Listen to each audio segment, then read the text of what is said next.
नमस्कार विद्यार्थी मित्रांनो, ऐतिहासिक पार्श्वभूमी हे राज्यघटनामधील 21,000 प्रश्नसंचामधील आपण क्वेश्चन्स बघणार आहोत. तर अगदी वेळ न घालवता मी पटापट क्वेश्चन्स घेणार आहेत. तर यामध्ये किती आहेत? एकूण 26 प्रश्न आहेत. ते 26च्या 26 प्रश्न आपण एका पहिल्या टॉपिकमध्ये कंप्लीट करणार आहोत. तर आपण शेवटपर्यंत व्हिडिओ बघा आणि चॅनलला सबस्क्राईब करा, म्हणजे जेणेकरून 21,000 प्रश्नसंचमधील लोकसेवा पब्लिकेशन्सचे आपण सॉल्व करत आहोत. तर त्यातील सर्व प्रश्न तुमच्या डोळ्याखालून गेले असतील तर तुम्हाला क्वेश्चनमध्ये पेपरमध्ये गेल्यानंतर तुम्हाला यातीलच क्वेश्चन येतील आणि तुम्ही कन्फ्यूज न होता डोळ्याखालून प्रश्न केल्यामुळे तुम्ही लवकरात लवकर उत्तर देऊ शकाल. त्याच्यामुळे पटापट व्हिडिओला लाईक करा आणि चॅनलला सबस्क्राईब करा. अचूक जोड्या लावा. Thomas Hobbes, Friedrich Hayek, Robert Nozick, Rousseau. तर थॉमस हॉब्स कोण होते? ब्रिटिश तत्त्वज्ञ होते. फ्रेडरिक हायेक कोण होते? अँग्लो ऑस्ट्रियन तत्त्वज्ञ होते. रॉबर्ट नॉझिक कोण होते? अमेरिकन तत्त्वज्ञ होते. आणि रुसो काय होते? फ्रेंच राज्यक्रांतीचा जनक होते. आपण क्वेश्चन नंबर 2 बघूयात. मॉन्टेग्यू चेम्सफोर्ड या नावाने ओळखला जाणारा भारतीय घटनात्मक सुधारणा विषयक अहवाल तर मध्ये प्रसिद्ध करण्यात आला. कधी प्रसिद्ध करण्यात आला? जुलै 1918 साली प्रसिद्ध करण्यात आला. प्रश्न नंबर 3 तर डॅश डॅश डॅशचा इंडियन कौन्सिल ॲक्ट भारतीय राज्यघटनेच्या इतिहासातील एक महत्त्वपूर्ण टप्पा आहे. हा क्वेश्चन STI मेन्स जुलै 2022चा आहे आणि याचं बरोबर उत्तर आहे 1861 साली. घटनात्मक सुधारणांचा विचार करण्यासाठी सरकारने नोव्हेंबर 1930 मध्ये लंडन येथे गोलमेज परिषद घेण्याचे ठरवले. डॅश डॅश गोलमेज परिषदेनंतर ब्रिटिश सरकारने मार्च 1933 मध्ये नव्या राज्यघटनेची रूपरेषा असलेली श्वेतपत्रिका प्रसिद्ध केली. कधी प्रसिद्ध केली? याचं ऑप्शन दिले आहेत 2ऱ्या, 6व्या, 3ऱ्या आणि 4थ्या. क्वेश्चन नंबर 4चं बरोबर उत्तर आहे 3ऱ्या. तर काय होणार? घटनात्मक सुधारणांचा विचार करण्यासाठी सरकारने नोव्हेंबर 1930 मध्ये लंडन येथे गोलमेज परिषद घेण्याचे ठरवले.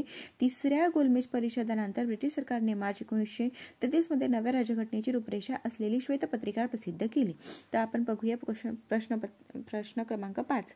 प्रश्न क्रमांक 5 मध्ये आहे, भारतीय राज्यघटनेमध्ये केंद्र आणि घटक राज्ये यांच्यात जी अधिकार विभागणी करण्यात आली आहे त्याची पायाभरणी खालीलपैकी कशात दिसून येते? ऑप्शन दिले आहेत 4. मॉर्लो मिंटो सुधारणा 1909, मॉन्टेग्यू चेम्सफोर्ड कायदा 1919, गव्हर्नमेंट ऑफ इंडिया ॲक्ट 1935, भारतीय स्वातंत्र्याचा कायदा 1947. तर याचं बरोबर उत्तर आहे गव्हर्नमेंट ऑफ इंडिया ॲक्ट 1935. आपण बघूया प्रश्न क्रमांक 6.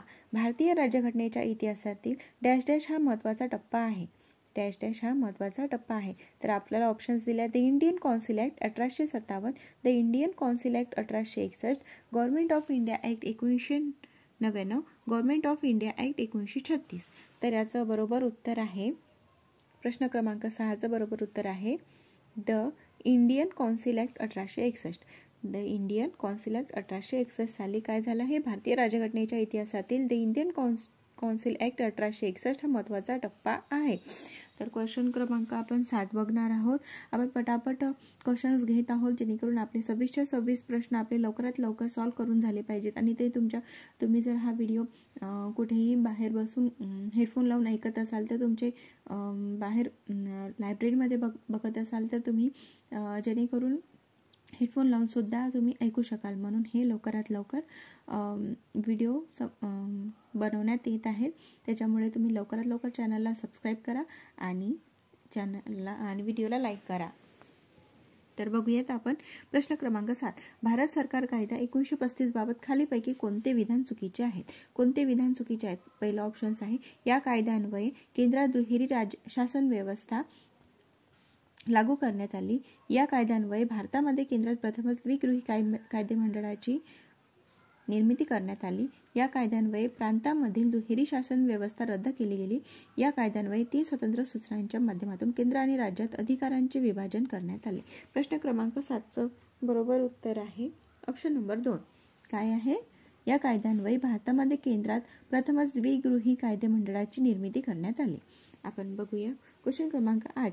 1935च्या भारत सरकारच्या कायद्यासंदर्भात खालील विधाने लक्षात घ्या. तर खालील विधाने लक्षात घ्या असं सांगितले आहे. तर पहिला आहे, या कायद्यामुळे प्रांतिक स्वायत्ता प्राप्त झाली. ब मध्ये फेडरल कोर्टाची स्थापना या कायद्यानुसार झाली. क मध्ये आहे रिझर्व्ह बँकेची स्थापना या कायद्यानुसार झाली. तर वरीलपैकी कोणती विधाने बरोबर आहेत? तर 8चं बरोबर उत्तर आहे अ आणि ब. म्हणजे बघा 1935च्या भारत सरकारच्या कायद्यासंदर्भात काय झालं आहे, या कायद्यामुळे प्रांतिक स्वायत्तता प्राप्त झाली आणि फेडरल कोर्टाची स्थापन या कायद्यानुसार झाली. तर हे ऑप्शन 2 बरोबर आहे. त्यामुळे ऑप्शन नंबर 1 हे त्याचं बरोबर उत्तर आहे, अ आणि ब. क्वेश्चन क्रमांक 9. 15 ऑगस्ट 1943 पर्यंत सुधारित भारत सरकार कायदा 1935 अंतर्गत डॅश डॅश भाग हा डॅश डॅश विभाग, कलमे आणि परिशिष्टे होती. तर कोणती होती?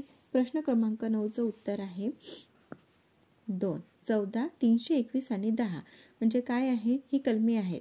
तर 15 ऑगस्ट 1943 पर्यंत सुधारित भारत सरकार कायदा 1935 अंतर्गत 14 भाग, 321 विभाग आणि 10 परिशिष्टे होती. क्वेश्चन क्रमांक 10 बघणार आहोत. खालीलपैकी कोणती जोडी बरोबर आहेत? एक्साइज मुख्य परीक्षा 2018 हा प्रश्न विचारलेला आहे आणि याचे ऑप्शन्स आहेत 1909चा कायदा, निर्वाचन तत्व, 1919चा कायदा, प्रांतिक स्वायत्तता, 1935चा कायदा, प्रांतासाठी द्विदल राज्य पद्धती, 1947चा कायदा, जबाबदार शासन पद्धती. तर 4 ऑप्शनपैकी क्वेश्चन नंबर 10चं बरोबर उत्तर आहे ऑप्शन नंबर 4, 1947चा कायदा, जबाबदार शासन पद्धती. ही जोडी अगदी बरोबर आहे. 11 नंबर क्वेश्चन क्रमांक 11. 1935च्या कायद्यातील पुढीलपैकी कोणत्या तरतुदी अंमलात आल्या नाहीत? तर अ. भारत मंडळ रद्द, भारतीय संघराज्य, केंद्रातील द्विदल राज्य पद्धती, प्रांतीय स्वायत्तता. तर याचं बरोबर उत्तर आहे ब आणि क. फक्त ब आणि क. 1935च्या कायद्यातील पुढीलपैकी कोणत्या तरतुदी अंमलात आणल्या नाही म्हणत आहे?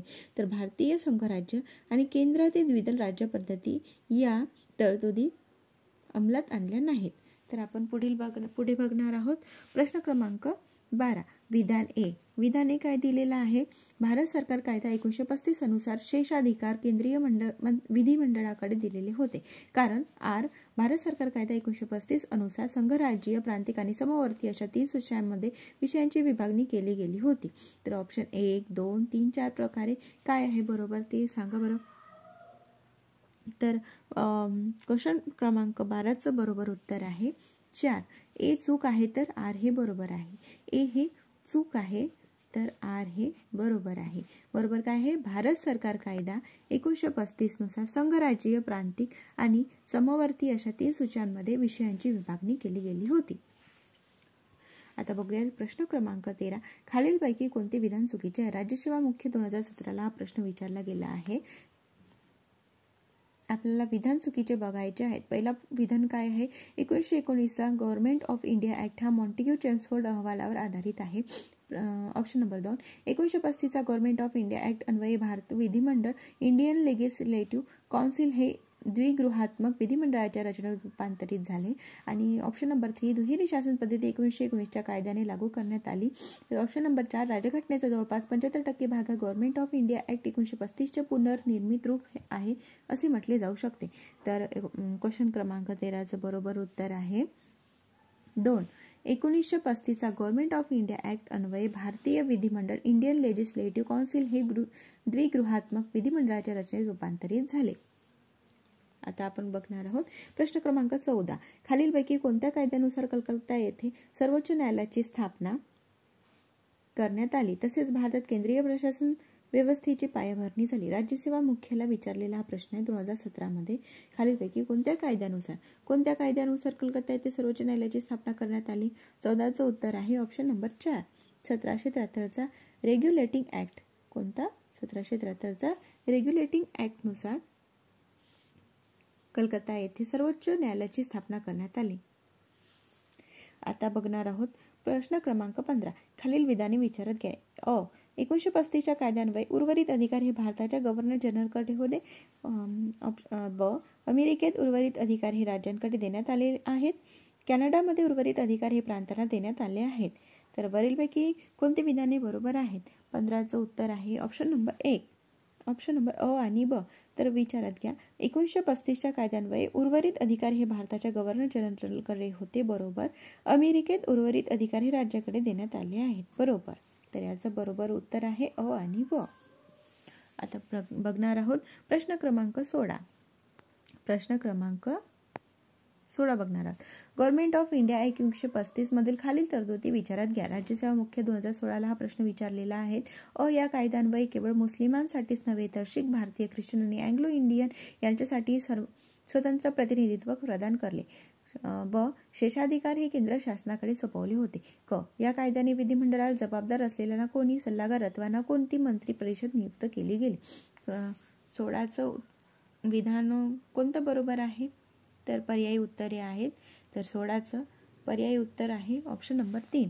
विधाने अ, क बरोबर आहेत. विधान अ बरोबर आणि विधान क बरोबर. ब हे विधान चुकीचं आहे. तर अविधान काय आहे? या कायद्याने केवळ मुस्लिमांसाठीच नव्हे तर शीख, भारतीय, ख्रिश्चन आणि अँग्लो इंडियन यांच्यासाठी स्वतंत्र प्रतिनिधित्व प्रदान केले. गव्हर्नमेंट ऑफ इंडिया ॲक्ट 1935 याची तरतूद आहे. या कायद्याने विधिमंडळाला जबाबदार असलेल्या ना कोणी सल्लागार अथवा ना कोणती मंत्री परिषद नियुक्त केली गेली होती. आता बघणार आहोत प्रश्न क्रमांक 17. महाराष्ट्र शासनाने डॅश डॅश यांचे सेवानिवृत्तीचे वय 58 वरून 60 वर्ष असे वाढवले आहे. ऑप्शन नंबर 1 ए आणि बी प्रवर्गातील अधिकारी. ऑप्शन नंबर 2 सी प्रवर्गातील शासकीय सेवक. 3 ए प्रवर्गातील वैद्यकीय अधिकारी आणि ऑप्शन नंबर 4 ए प्रवर्गातील अधिकारी. 17चं उत्तर आहे बरोबर 3 ए प्रवर्गातील वैद्यकीय अधिकारी यांना सेवानिवृत्तीचे वय 58 वरून 60 वर्ष असे वाढवले आहे. आता आपण बघणार आहोत प्रश्न क्रमांक 18. केंद्राकडून राज्यांना निर्देश देण्याची कल्पना आपल्या घटककारांनी डॅश डॅश कडून घेतली. ऑप्शन नंबर 1 आहे 1909चा कायदा. ऑप्शन नंबर 2 1919चा भारत सरकार कायदा. ऑप्शन नंबर 3 1935चा भारत सरकार कायदा. ऑप्शन नंबर 4 1947चा भारतीय स्वातंत्र्य कायदा. तर 18चं बरोबर उत्तर आहे ऑप्शन नंबर 3 1935चा भारत सरकार कायदा हा केंद्र राज्याकडून राज्यांना निर्देश देण्याची कल्पना आपल्या घटनाकारांनी 1935चा भारत सरकार कायदा यांच्याकडून घेतली होती. प्रश्न क्रमांक 19 बघूया. खालील विधाने विचारात घ्या. राज्यघटनेतील केंद्र राज्य यांच्यातील प्रशासकीय संबंध अनुच्छेद 256 आणीबाणीविषयक तरतुदी अनुच्छेद 352, 353, 356 या 1935च्या कायद्याने जे सुचवले होते त्यांच्याशी जोडणाऱ्या आहेत. आणि ब राज्यघटनेतील प्रौढ मताधिकार यांसंबंधी तरतूद देखील 1935च्या कायद्याने जे सुचवले होते त्यांच्याशी जोडणारे आहेत. तर 19 प्रश्नाचं बरोबर उत्तर आहे ऑप्शन नंबर 1. विधान अ बरोबर आहे आणि ब चुकीचे आहे. विधान ब चुकीचे आहे आणि विधान अ बरोबर आहे. विधान काय अ बरोबर आहे? राज्यघटनेतील केंद्र राज्ये यांच्यातील प्रशासकीय संबंध अनुच्छेद 256 आणीबाणी विषयक तरतुदी अनुच्छेद 352, 353, 356 या 1935च्या कायद्याने जे सुचवले होते त्याच्याशी जोडणाऱ्या आहेत. तर आपण बघूया प्रश्न क्रमांक 20. भारत सरकार कायदा 1935 प्रमाणे केलेल्या मुंबई प्रांताच्या विधान परिषदेची पहिली सभा 20 जुलै 1937 रोजी कुठे झाली? पुणे या ठिकाणी झाली. भारत सरकार कायदा 1935 प्रमाणे केलेल्या मुंबई प्रांताच्या विधान परिषदेची पहिली सभा 20 जुलै 1937 रोजी पुणे येथे झाली.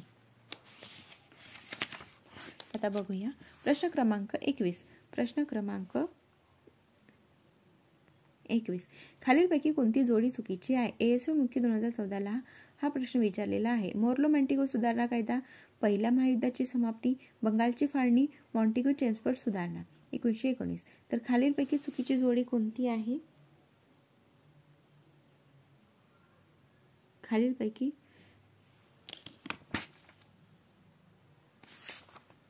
कोणती जोडी चुकीची आहे?